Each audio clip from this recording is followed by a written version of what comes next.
저는 오늘 신학 강좌 25번째, 신론 25번째 강의를 시작하도록 하겠습니다. 오늘 제목은 원시복음 두 번째 시간이 되겠습니다. 오늘 본문 말씀으로는 이제 누가복음 12장 49절에서 53절로 잡았는데요. 그것은 맨 뒤쪽에 제가 설명을 드리고 에베소서 6장 12절을 요절 말씀으로 여러분들에게 말씀을 드리도록 그렇게 하겠습니다. 에베소서 6장 12절을 제가 읽겠습니다. 우리의 씨름은 혈과 육을 상대하는 것이 아니요 통치자들과 권세들과 이 어둠의 세상 주관자들과 하늘에 있는 악의 영들을 상대함이라. 아멘. 저희 이제 우리가 갖고 있는 개정개혁 성경, 잘 번역된 성경이라 이렇게 저는 생각하지만 우리가 좀 더 시대적인 것도 문맥 또 본문에 따라서 좀 더 구체적으로 좀 설명이 필요할 것 같아요. 그래서 제가 선호하는 또 다른 번역이 있는데 그게 이제 메시지 성경인데 지난 시간에 한바 끝 시간에 잠깐 제가 설명하고 끝난 것 같습니다. 오늘 요절로 잡았습니다. 메시지 성경에 이렇게 나와 있어요. 이제 영어로는 이제 This is no afternoon athletic contest that we'll walk away from and forget about in a couple of hours. This is for keeps alive or dead fight to the finish against the devil and all his angels. 이렇게 되어 있거든요. 이걸 이제 한국 성경으로 번역하면 이렇게 번역할 수 있습니다. 이 전쟁은 운동 경기를 한 후 그 자리를 떠나 곧 잊어버릴 수 있는 동네 운동회가 아니다. 이것은 사단과 그의 졸개들을 대항하여 죽느냐 사느냐 사생결단 날 때까지 계속해야 하는 싸움이다.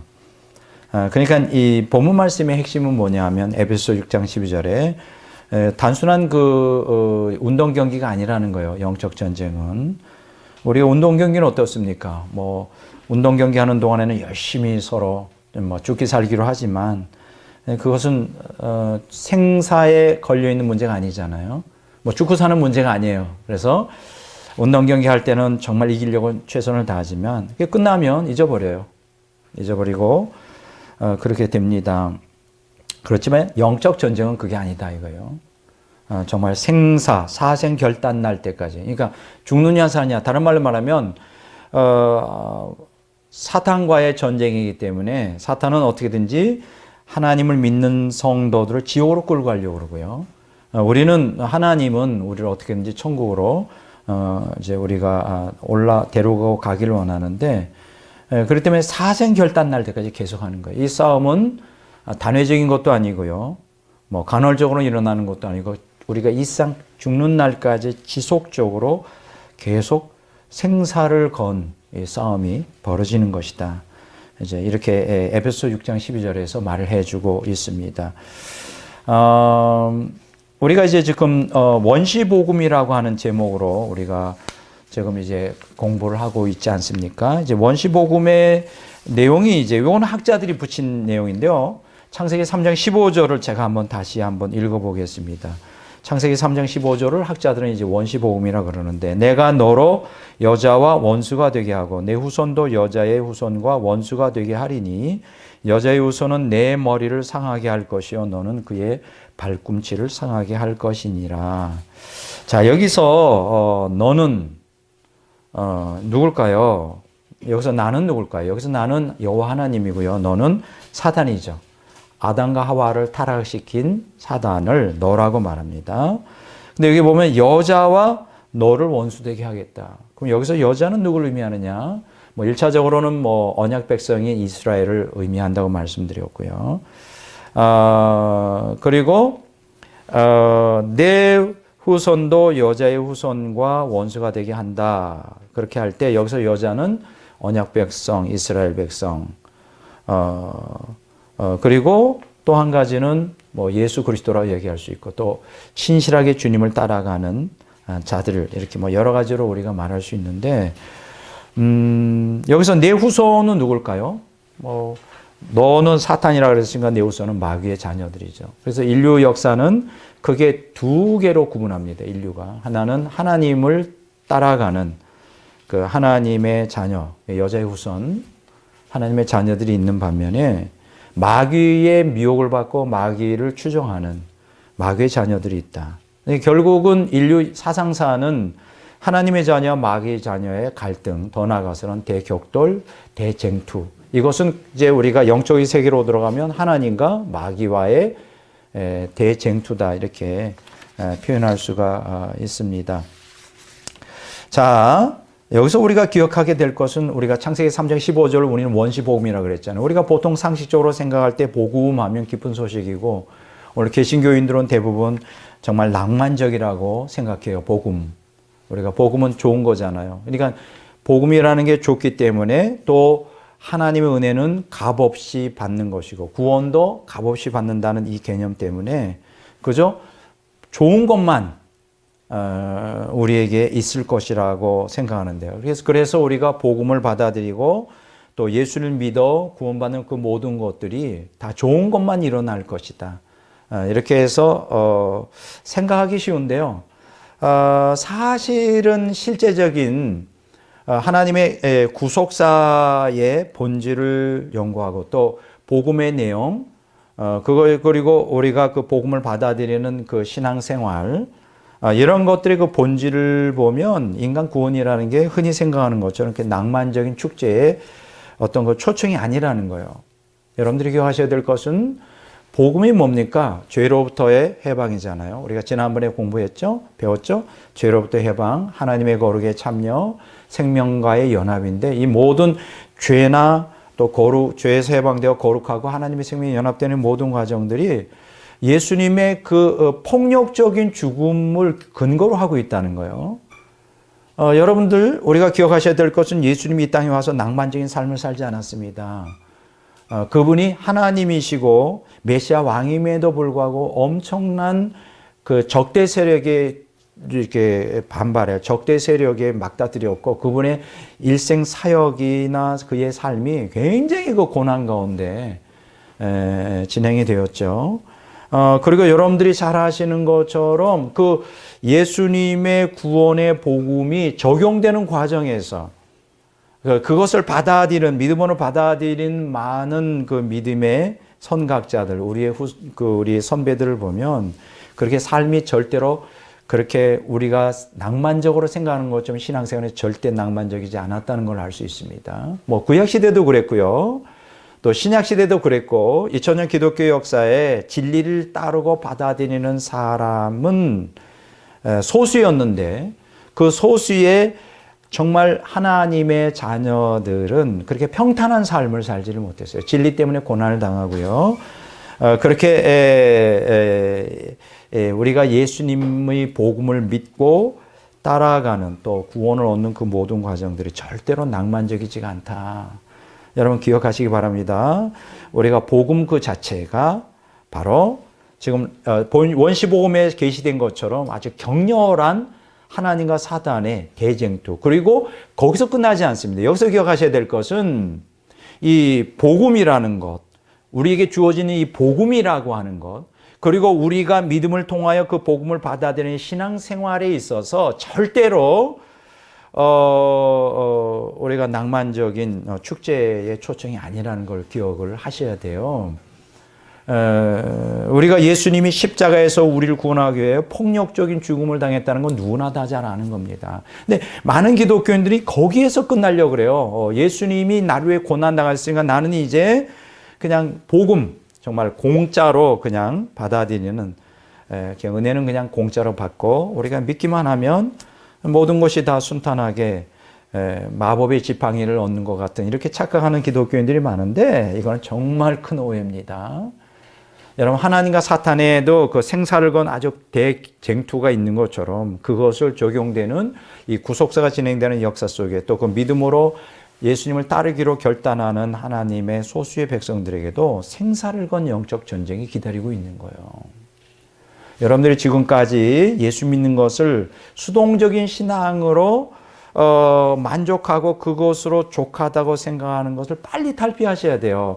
수동적 신앙으로는 절대로 이 복음을 받아들이거나 더 나아가서 복음을 따라 살아가는 것이 이 세상에서는 불가능합니다. 여러분 아주 격렬한 생사를 건 영적 전쟁이 우리에게 기다리고 있는 거예요.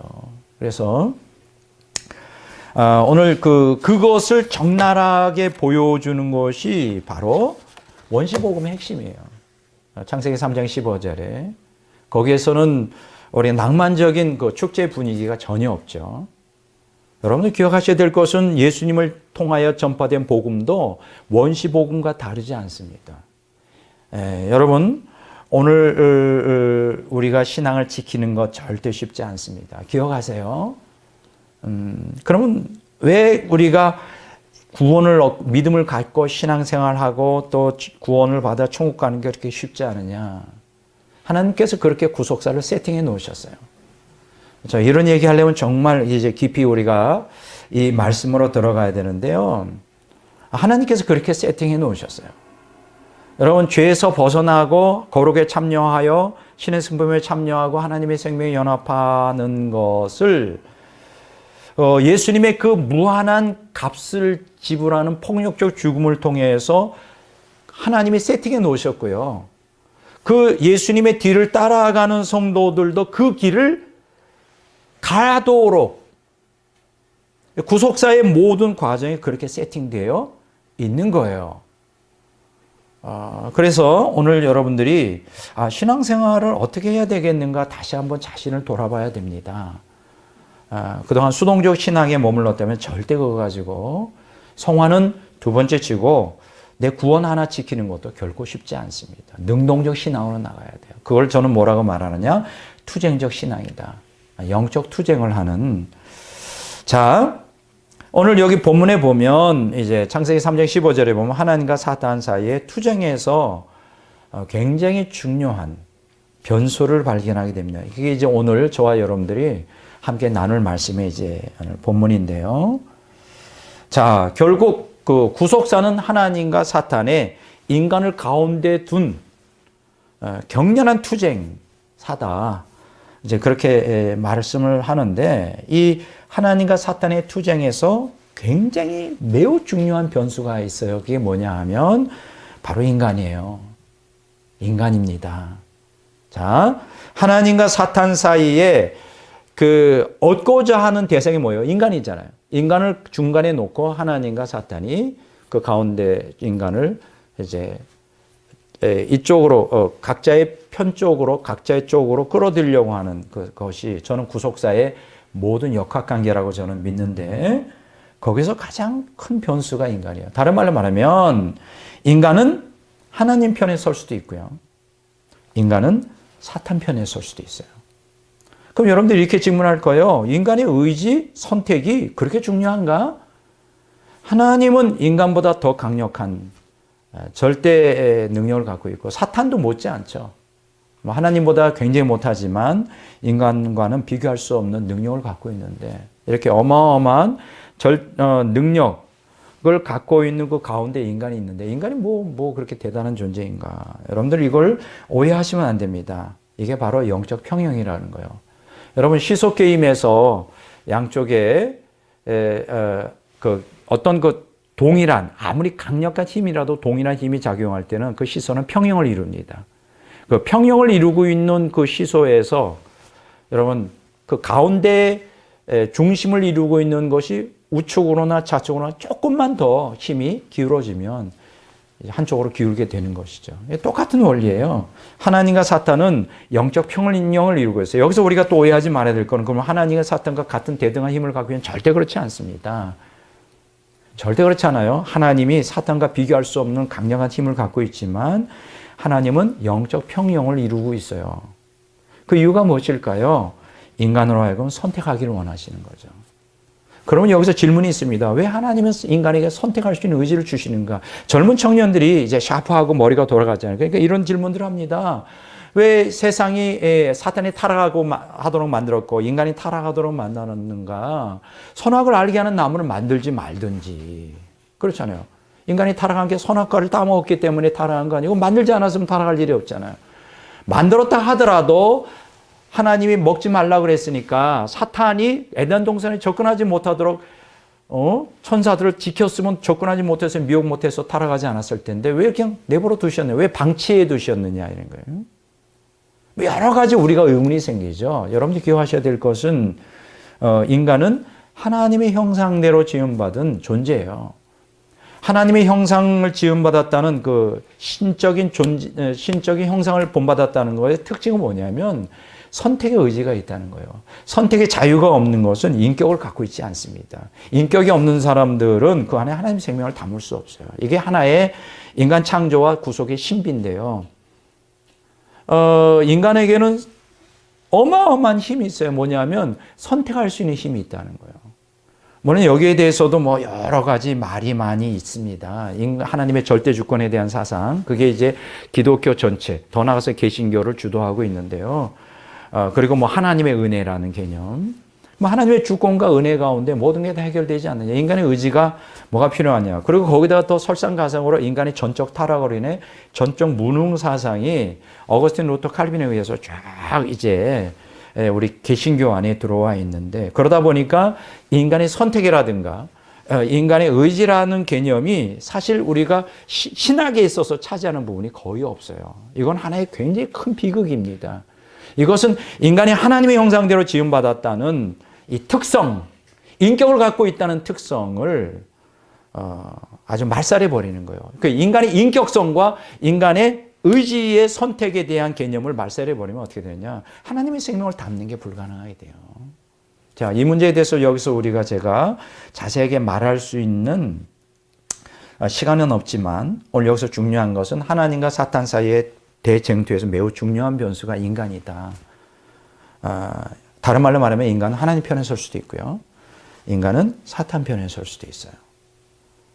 자, 그러니까 쉽게 얘기하면 인간의 선택이 그 사람의 운명을 결정하는 것입니다. 굉장히 중요한 얘기입니다. 쉽게 얘기하면 하나님 편에 서면 우리는 여자의 후손으로서 하나님의 자녀가 되는 것이고, 사탄 편에 서면 마귀의 후손으로서 마귀의 자녀가 되는 거예요. 하나님의 자녀가 될 것인지 마귀의 자녀가 될 것인지의 선택은 하나님께 있지 않습니다. 이렇게 얘기하면 이제 절대 주권에 대한 이제 개혁주의 칼빈주의자들은 굉장히 싫어하는 얘기인데요. 그것이 성경이 우리에게 가르치는 거예요. 성경이 우리에게 가르치는 것입니다. 여러분들이 여러분의 운명에 대해서 선택해야 돼요. 그렇다고 해서 여러분이 여러분의 선택으로 여러분의 의지로 노력을 하여 행위로 천국 간다는 얘기가 아닙니다. 하나님 편에 서기로 선택하여야만 그때 하나님께서 여러분들을 주도하여 하나님의 능력으로 여러분들을 인도하는 것이 가능해요. 인격적인 존재에게서 가장 중요한 것은 인간의 의지의 선택입니다. 이거는 심리학에서도 그것을 입증해주고 있고요.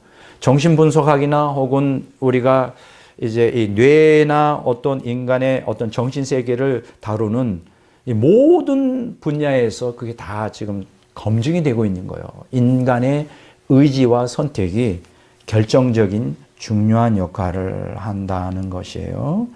자, 우리가 지금 개신교 혹은 기독교 신학의 하나님의 절대 주권에 대한 개념이 너무나 왜곡이 되어 있고요.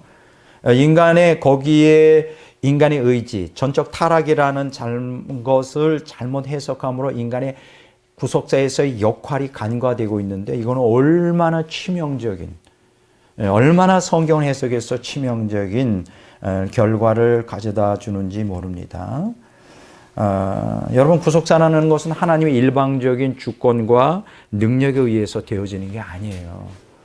이것은 하나님의 절대 주권과 거기에 인간이 응답함으로 이제 구속세가 진행되고 또 완성이 되는데, 여기서 중요한 것은 그 인간의 선택과 인간의 의지예요. 제가 오늘 이 설교 혹은 강의를 여러분들이 잘 들으시기를 바랍니다. 여러분은 스스로가 지옥 간 사람들은 모두가 다 자기 스스로 선택하여 간 거예요.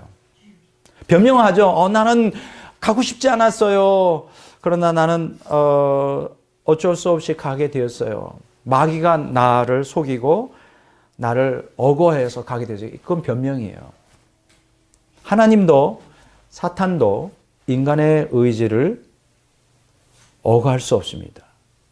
이게 인격을 지닌 자들의 아주 하나님의 형상대로 지음받은 인간의 특징이에요. 여러분 이것을 꼭 기억하십시오. 인간은 무한히 약한 존재지만 하나님의 사탄에 비해 인간은 자기 운명에 대한 책임을 져야 돼요. 그리고 그 사람이 지옥 갔다면 그는 전적으로 그 사람이 마귀를 따라가기로 선택했기 때문에.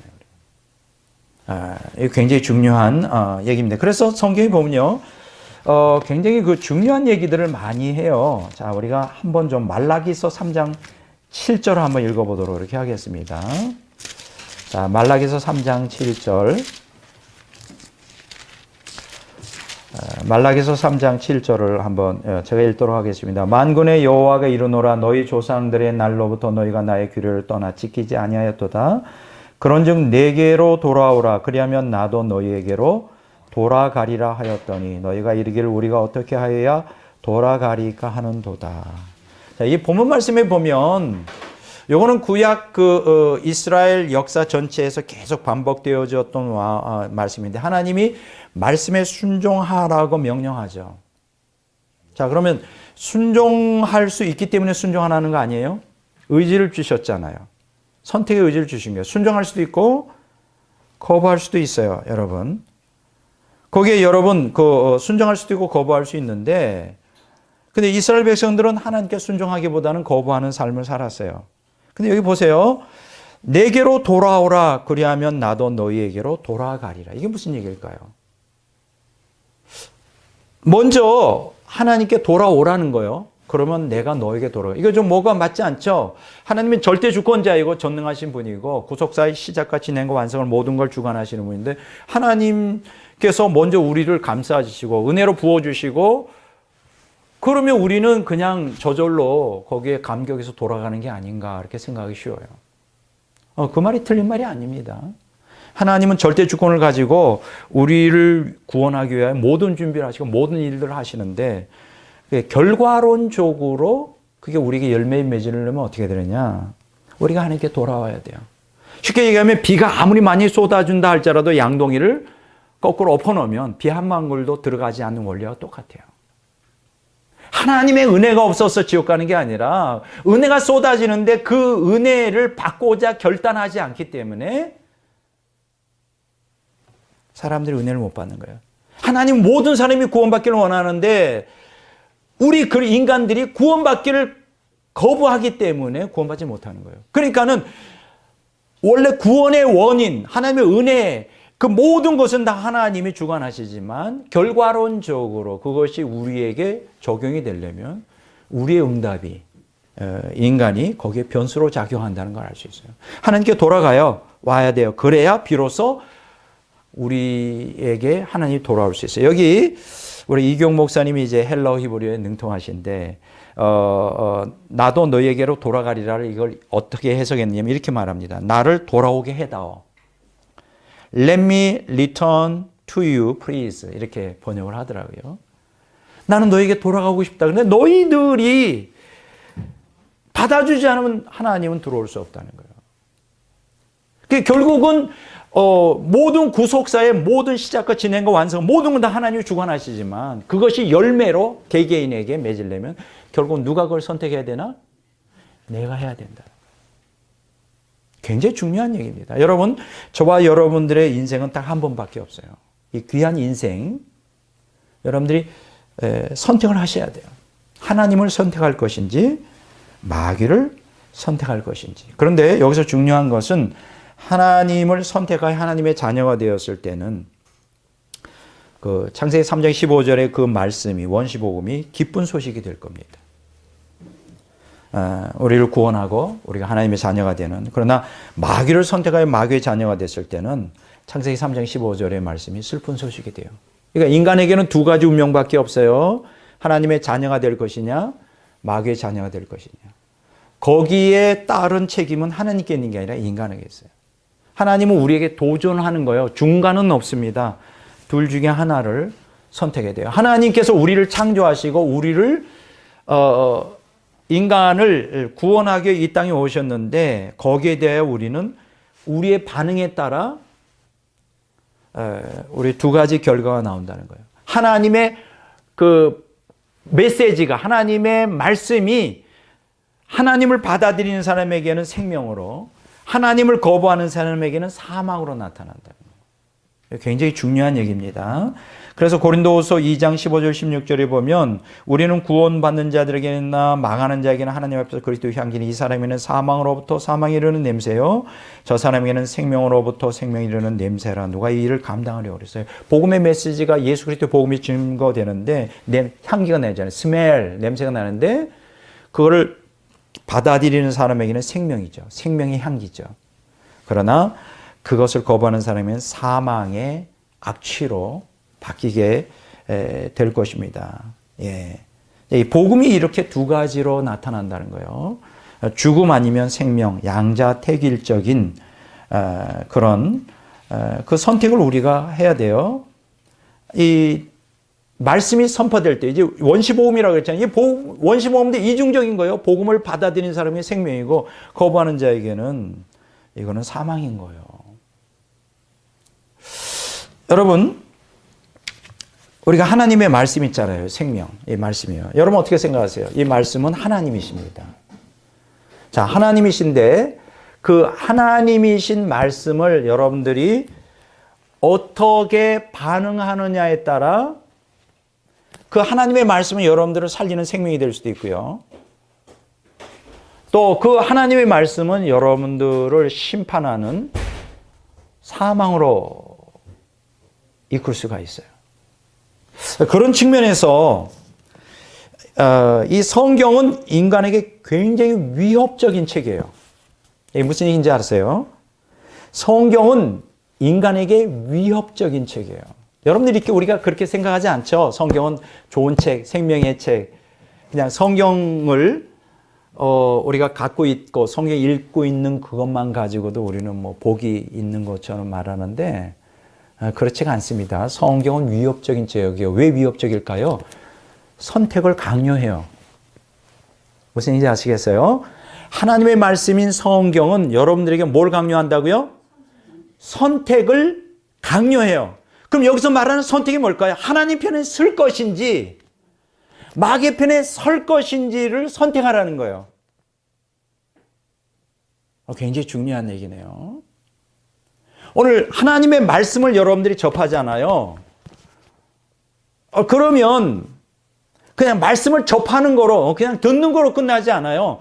이 말씀은 여러분의 반응에 따라, 여러분의 선택에 따라 그게 생명으로도 역사할 수 있고 사망으로도 역사할 수 있어요. 선택을 강요해요. 여러분들은 이 말씀 앞에서 선택하셔야 돼요. 여러분 하나님 앞에서 선택하셔야 돼요. 말씀은 곧 하나님이시잖아요. 이거 굉장히 중요한 얘기인데요. 성경은 생명과 사명 가운데 양자택일의 선택을 강요합니다. 여러분 신명기 30장 15절에서 20절, 신명기 11장 26절 29절에 보면 거기에 중요한 얘기예요. 복과 저주 둘 중에 하나 선택하라는 거예요. 하나님은 우리가 말씀에 순종함으로 복을 받기를 원하는데 불순종하면 저주를 하는 거예요. 이거는 신자 불신자 사이에도 그대로 적용되고요. 예수님을 믿는다고 해도 말씀에 순종하는 자에게는 복이지만 불순종하는 자는 저주예요. 그러니까 그 어떤 중간적인 지역이 없어요. 중간적인 것이 없어요. 그러니까 쉽게 얘기하면 이 말씀이 순종하는 자에게는 생명으로 인도하는 그 메디신 있죠. 약이 될 수 있어요. 우리를 고칠 수가 있어요. 받아들이면. 그렇지만 불순종하는 자들에게는 사망으로 몰아가는 포이즌이 될 수 있어요. 독약이 될 수 있어요. 독이 될 수 있어요. 처음 들어보는 분들이 있을 거예요. 아니요. 하나님 말씀이 어떻게 독이 될까? 약은 뭐 이해가 되겠는데 독이 될까? 랍비들은 이런 사상을 갖고 있습니다. 하나님 말씀에 대하여 이 토라의 말씀을 순종하는 자들에게는 약이 되지만 이거를 불순종하는 자에게는 독약이 돼. 이미 토라의 토라를 해석했던 랍비들은 이런 사상을 히브리 사상에 이미 갖고 있었어요. 유대교에. 그러니까 둘 중에 하나를 선택해야 된다는 거죠. 그러니까 여러분 그 성경에 보면요, 신명기 32장 2절에 보면 이런 말씀이 있어요. 내 교훈은 비처럼 내리고 내 말은 이슬처럼 맺히나니 연한 풀 위에 가는 비 같고 채소 위에 단비 같도다라는 구절이 있거든요. 신명기 32장 2절에 하나님의 말씀의 교훈이 비처럼 내린다는 거예요. 그 하나님의 말은 내 말은 이슬처럼 맺힌다.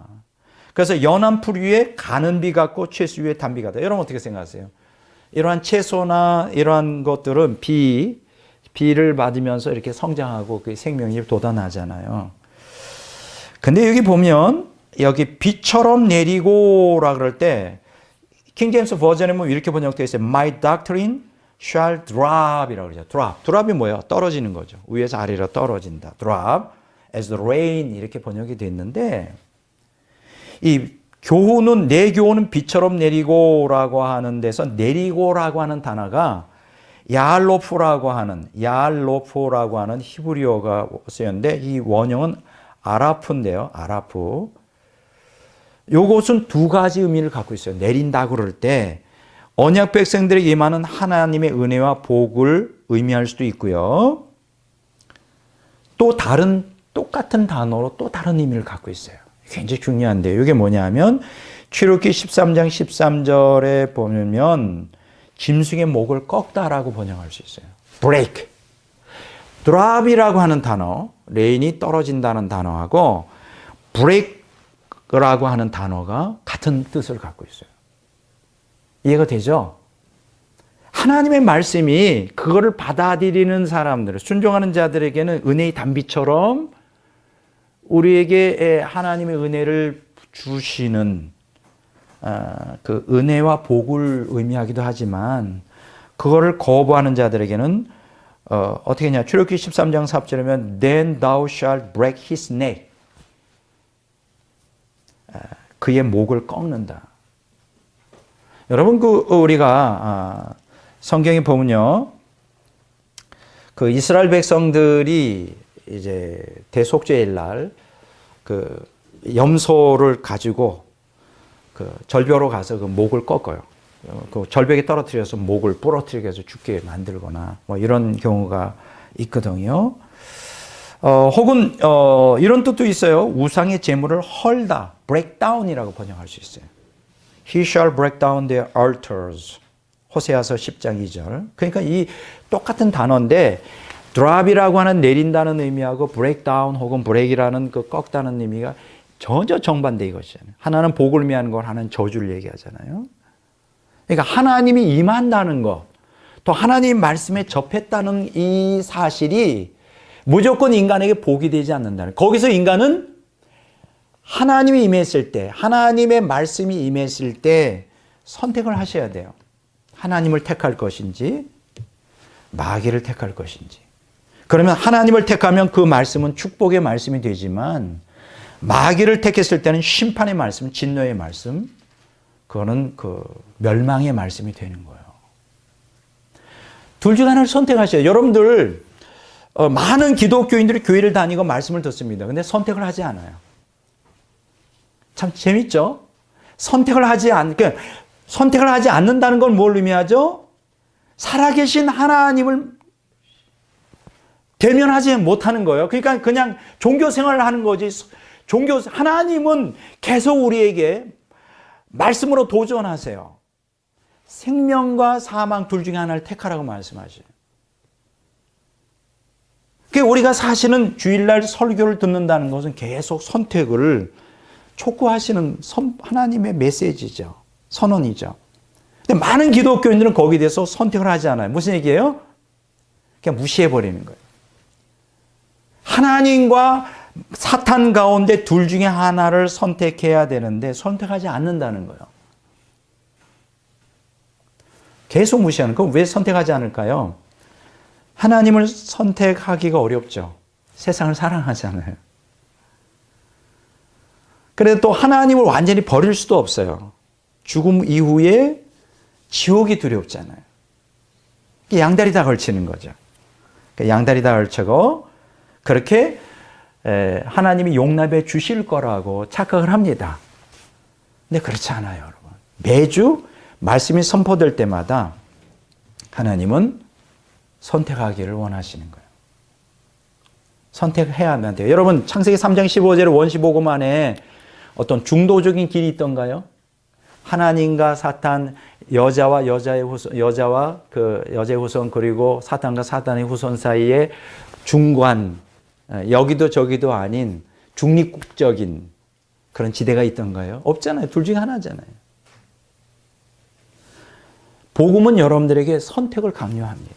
하나님의 말씀은 여러분들이 선택을 강요해요. 근데 오늘 대다수의 기독교인들은 선택하지 않습니다. 하나님도 좋고 사탄도 좋아요. 자, 이게 문제죠. 그럼 왜 그렇게 되는 걸까? 둘 중에 하나예요. 그들은 하나님의 경고에 대하여 들을 귀가 없는 거죠. 말씀에 대하여 들을 귀가 없고 그저 종교 생활 가운데 만족하며 또 두 번째로는 이들이 하나님을 무시하고 있는 거죠. 선택을 강요하는데 그걸 그냥 넘어가는 거예요. 무시하는 거예요. 자, 그러면 그것으로 모든 것이 끝날까요? 절대 그렇지 않습니다. 끝나지 않아요. 최후의 심판날에 거기에 대해서 반드시 심판대 앞에서, 그때 심판대 앞에서 우리가 하나님을 선택하지 않았다는 결국 누구를 선택한 거예요? 마귀를 선택한 것이죠. 그때 그 실체가 다 드러내게 될 것입니다. 오늘 이 원시복음은 양자택일적 대립의 효과를 나타낸다. 굉장히 중요한 얘기라고 제가 여러분들에게 말씀을 드렸습니다. 우리가 창세기 3장 15절의 원시복음을 통해 우리가 이해하게 되는 것은 복음의 기본적 특성은 빛과 어둠 사이의 타협이나 또 혼합이라는 개념이 들어설 여지가 전혀 없다. 여러분 기억하십시오. 그러니까 여러분들이 깊이 고민을 좀 많이 하셔야 돼요. 지금 하나님과 사탄 사이에서 계속 저울질하고 있다면 둘 중 하나를 선택하셔야 돼요. 중도적인 그 위치는 없어요. 성경에는 어디에도 그 얘기를, 구약에도 그렇고 신약에도 중도적인 길을 어디에도 말하고 있지 않습니다. 어떻게 생각하세요? 마귀 편에 쓰는 게 좀 좋을까요? 아무리 생각해도 그 친구는 믿을 수가 없어요. 거짓말쟁이거든. 우리 장영자 씨에 대한 얘기를 하고 싶지는 않은데 뭐 뉴스에 나오니까 이분이 감옥에서 수십 년 살았대요. 그 50 시절에 하도 사기를 많이 쳐가지고 막 오랫동안 그렇게 거기도 달인인가 봐. 이 사기 치는 것도 이게 보통 능력이 아닌데. 근데 나온 지 얼마 안 돼서 또 사기 쳐가지고 또 들어가게 됐다는 거예요. 지금 이 사탄은 거짓말쟁이에요. 그래서 사탄 편에 쓰는 거는 별로 좋은 선택이 아니라고 나는 생각을 합니다. 좋은 선택이 아니에요. 결국은 사탄을 선택하지 않으면 누구 선택해야 될까? 하나님이에요. 그 둘 중에 하나밖에 없어요. 우리 선택의 여지가. 하나님과 사탄 둘 중에 하나를 선택해야 되는데 아무리 생각해도 사탄은 아닌 것 같아요. 그는 파괴자고요. 거짓말장이고 결국 그를 따라가면 지옥행이죠. 하나님을 선택해야 돼요. 하나님 좋으신 분이에요. 우리를 또 사랑하시고 용서도 잘하셔요. 넓은 마음을 갖고 계시고 하나님을 선택해야 되는데 대다수의 기독교인들이 양쪽에 다 양다리를 걸치고 있어요.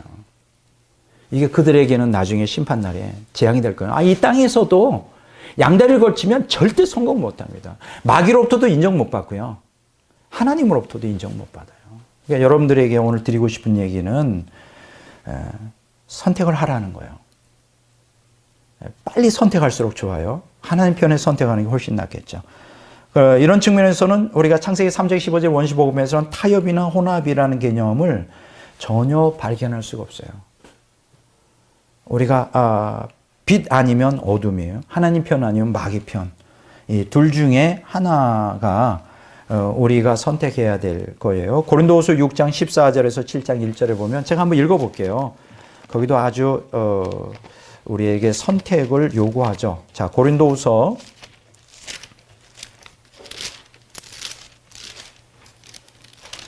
6장 14절로 7장 1절까지 읽어보겠습니다. 너희는 믿지 않는 자와 멍에를 함께 매지 마라. 의와 불법이 어찌 함께하며 빛과 어둠이 어찌 사귀며 그리스도와 벨리알이 어찌 조화되며 믿는 자와 믿지 않는 자가 어찌 상관하며 하나님의 성전과 우상이 어찌 일치가 되리요. 우리는 살아계신 하나님의 성전이라. 이와 같이 하나님께서 이르시되 내가 그들 가운데 거하며 두루 행하여 나는 그들의 하나님이 되고 그들은 나의 백성이 되리라. 그러므로 너희는 그들 중에서 나와서 따로 있고 부정한 것을 만지지 말라. 내가 너희를 영접하여 너희에게 아버지가 되고 너희는 내게 자녀가 되리라. 전능하신 주의 말씀이시니라 하셨느니라. 7장 1절 그런즉 사랑하는 자들아 이 약속을 가진 우리는 하나님을 두려워하는 가운데서 거룩함을 온전히 이루어 육과 영의 온갖 더러운 것에서 자신을 깨끗하게 하자. 선택하라는 거죠. 빛과 어둠. 정말 하나님을 두려워하라 이렇게 말씀하십니다. 이게 중립지대가 없어요, 여러분. 오늘 대다수 기독교인들이 다 중립지대에 있어요. 회색. 검지도 않고 시지도 않고 회색적인 이러한 신앙생활을 하고 있는데 그들은 그 하나님의 특성을 모르고 구속사의 이러한 특성을 몰라서 그렇게 하고 있습니다. 마태복음 12장 30절에 이것을 메시지 성경에 보면 이렇게 나와 있어요. This is war and there is no neutral ground. If you are not on my side, you are the enemy. If you are not helping, you are making things worse. 이걸 번역하면 이렇게 얘기했습니다. 이것은 전쟁이다. 중립지대란 존재하지 않는다. 너희가 만일 내 편에 서 있지 않는다면 너희는 나의 적이다. 무서운 얘기죠. 예. 너희가 나를 지금 돕지 않는다면 너희는 사태를 또 악화시키고 있는 것이다. 굉장히 무서운 얘기입니다. 자, 이 원시 복음의 이중적인 측면, 그러니까 하나님의 자녀들에게는 이게 엄청난 복이 되지만 또 하나님의 마귀의 자녀들에게는 큰 재앙이죠. 예. 초림하실 구속주에 대한 메시지, 재림하실 심판주에 대한 메시지, 이중적 메시지가 복음의 양면을 차지하고 있다. 재림하시는 예수 그리스도 앞에 심판주로서 우리가 맞닥뜨리지 않으려면 초림하실 예수 그리스도에게 굴복하여 이 땅에서 우리가 지혜롭게 우리가 하나님을 따라가는 삶을 살아야 돼요. 절대 타협이나 혼합이라는 게 있을 수가 없습니다. 예. 자, 인류 구속사는요, 자, 이렇게 마귀와의 후손과 여자의 후손 사이에 대쟁투를 할 정도로 두 세력 간의 팽팽한 긴장 관계가 유지되어 있어요. 여러분 기억하셔야 될 것은 이 전쟁은 하나님과 인간 사이, 하나님과 마귀 사이의 쟁투인데 이게 그대로 우리에게 전달되어 마귀의 자손과 여자의 후손 사이의 대쟁투예요. 그러니까 우리가 예수님도 투쟁적인 삶을 사셨듯이 오늘 믿는 성도들도 투쟁적인 삶을 살아야 돼요. 여러분, 예수 그리스도가 초림할 때 마귀와 대쟁투를 벌였던 거 이미 아마 제가 작년 크리스마스 설교 때 쓴 거 있죠. 성탄절과 영적 전쟁이라는 제목으로 했는데 예수님이 땅에 태어날 때도 마귀와 엄청난 대격돌이 있었어요. 마귀는 예수님을 죽이려고 했었죠. 그런 가운데서 예수님이 성육신 하셨는데 오늘 누가복음 12장 오늘 본문 말씀으로 채택했던 49절에서 53절에 보면 진리와 비진리 사이의 처절한 투쟁에 대하여 오늘 예수님께서 우리에게 소개해 주고 있습니다. 한번 읽어볼게요. 내가 불을 땅에 던지러 왔노니 이 불이 이미 붙었으면 내가 무엇을 원하려? 나는 받을 세례가 있으니 그것이 이루어지기까지 나의 답답함이 어떠하겠느냐. 내가 세상에 화평을 주려고 온 줄로 아느냐. 내가 너에게 이르노니 아니라 도리어 분쟁하게 하려 함이로라. 이후부터 한 집에 5사람이 있어 분쟁하되 셋이 둘과 둘이 셋과 하리니 아버지가 아들과 아들이 아버지와 어머니가 딸과 딸이 어머니와 시어머니가 며느리와 며느리가 시어머니와 분쟁하리라 하시니라. 오늘 기독교인들의 정체성이 무엇인지 이것만큼 더 뚜렷하게 보여주는 게 있을까요? 오늘 여러분들이 이 땅에 살아가는 기독교인들은 그냥 낭만적인 신앙생활을 하는 게 아니에요. 진리와 비진리 사이에서 처절한 투쟁을 하는 삶이에요. 여러분들의 그 타락한 본성과 싸워야 됩니다. 여러분들을 유혹하는 세상의 세력과도 싸워야 돼요. 여러분들을 타협하게 만들고 여러분들로 하여금 적당히 중립적인 혼합적인 상태로 나아가는 것을 유혹하는 그런 사탄의 세력에 대하여 단호하게 거부하면서 여러분의 신앙을 지켜야 돼요. 여러분 그거 확실히 하셔야 됩니다. 그래야 여러분의 영혼을 지키고 앞으로 천국 가는데 장애가 없을 수가 있어요. 이제 앞으로 점점 더 심각하게 되는 문제, 그게 뭐냐면 종교 혼합주의예요.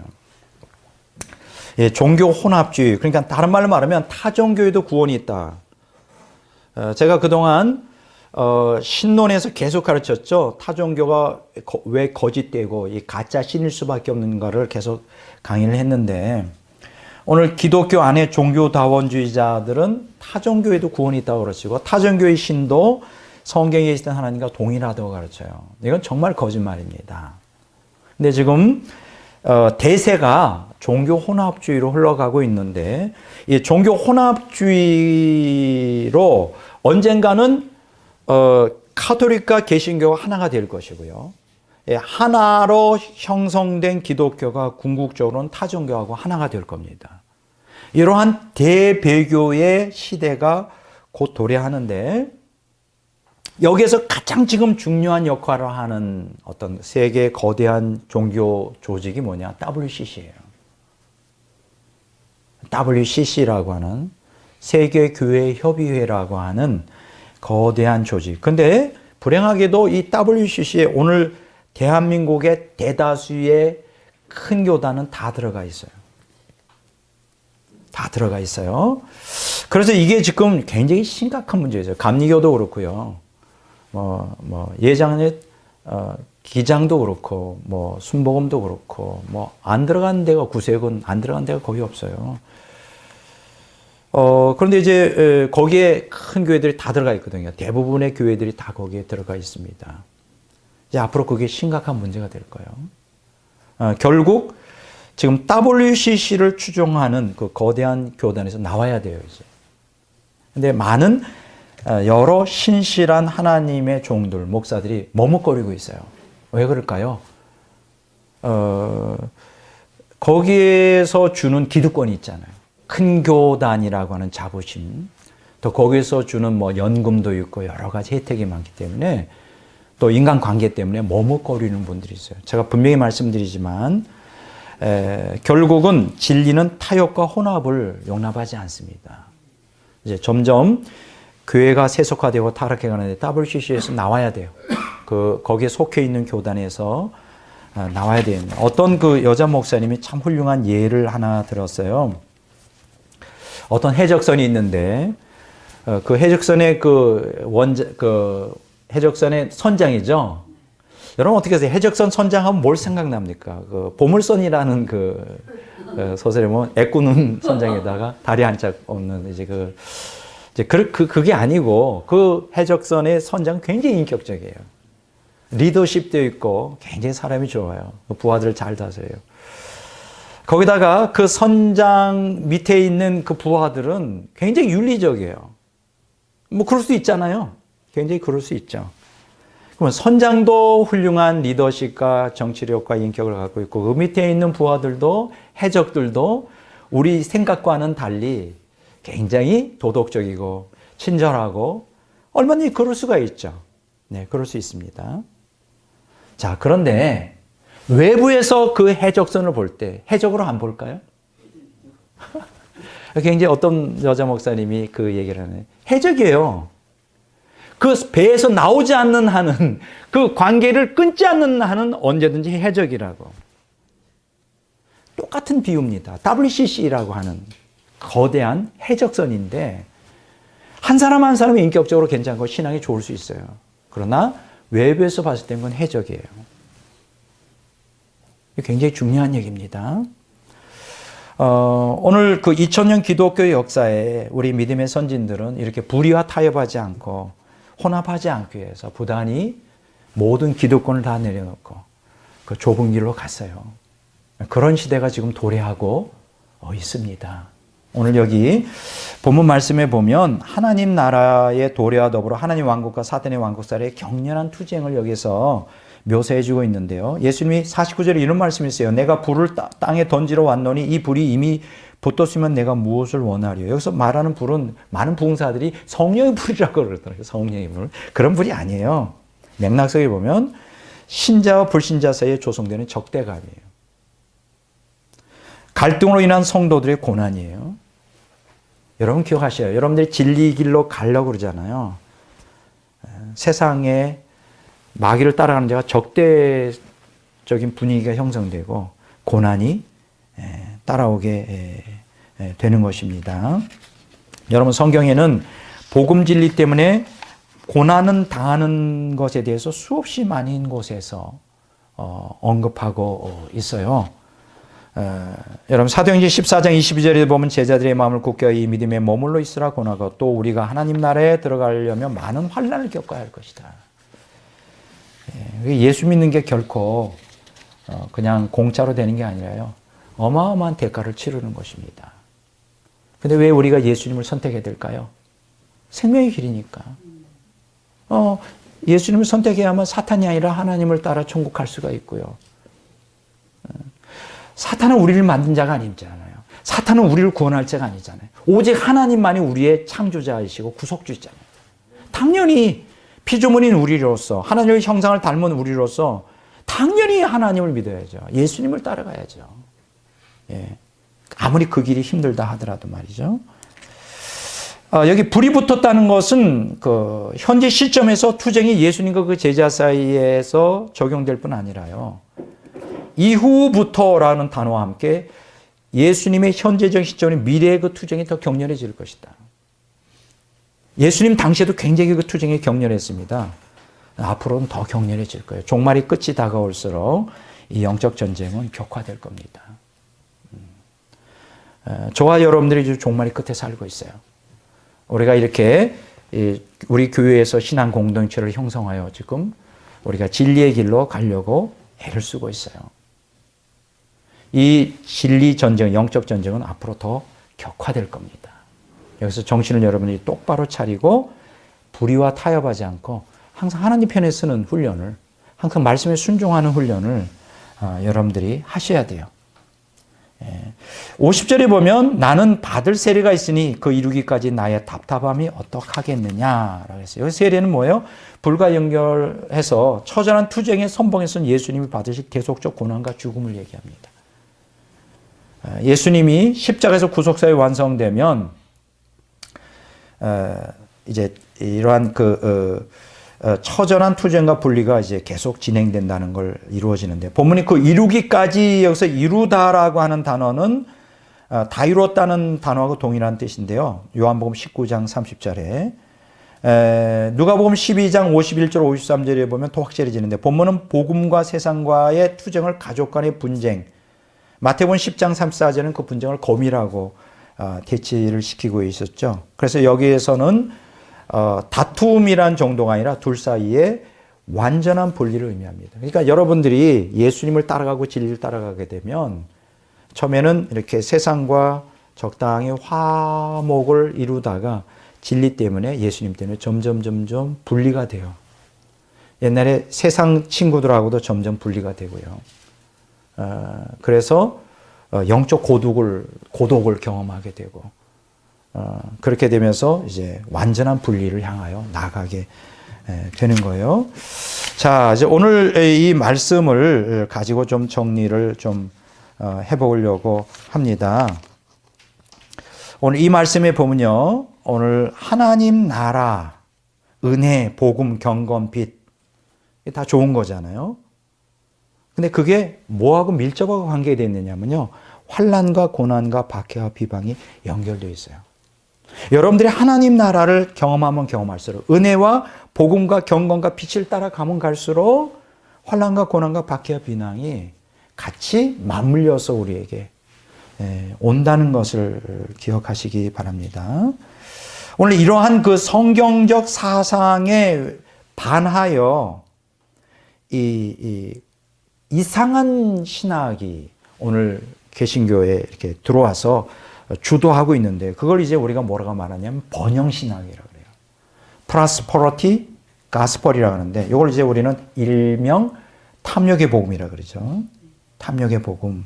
이거는 다른 말로 말하면 부와 건강의 복음이라고 하는데 곧 예수님을 믿으면 형통한 삶이 기다려지고 있다.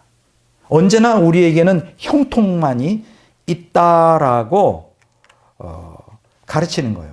이거를 제일 먼저 가르친 사람이 누구냐면 이제 기독교 안에서 오랄 로버츠라고 하는 사람이에요.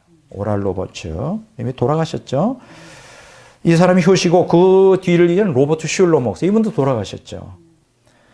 그리고 그것을 이어받은 사람이 누굴까요? 조영기 목사님이 오랄 로버츠, 로버트 슐러 목사님을 이어 그걸 그대로 한국에 이제 가지고 들어왔는데요. 그것을 또 계속 젊은 세대에서 이어가는 사람이 누구죠? 미국의 조엘 오스틴이라는 사람이에요. 젊은 사람이에요. 이 사람들이 번영신학의 선구자 그룹인데요. 이 번영신학에 기초한 이 번영복음은 믿음의 말씀으로도 알려져 있어요. 이게 뭐냐 하면 믿음의 말씀으로 하나님을 조정할 수 있다는 거예요. 그리고 믿음의 말씀으로 성령님을 이용할 수 있다는 거예요. 자, 믿음의 말씀으로 하나님을 조정할 수 있고 믿음의 말씀으로 성령을 이용할 수 있다면 그 조종당하는 하나님과 이용당하는 성령님은 하나님일까요? 성령님일까요?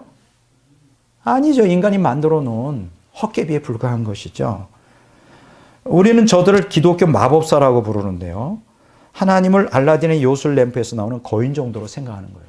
이게 얼마나 하나님에 대한 모독, 왜곡된 이미지, 기독교적, 성경적 믿음을 잘못 와전시키는 것이죠.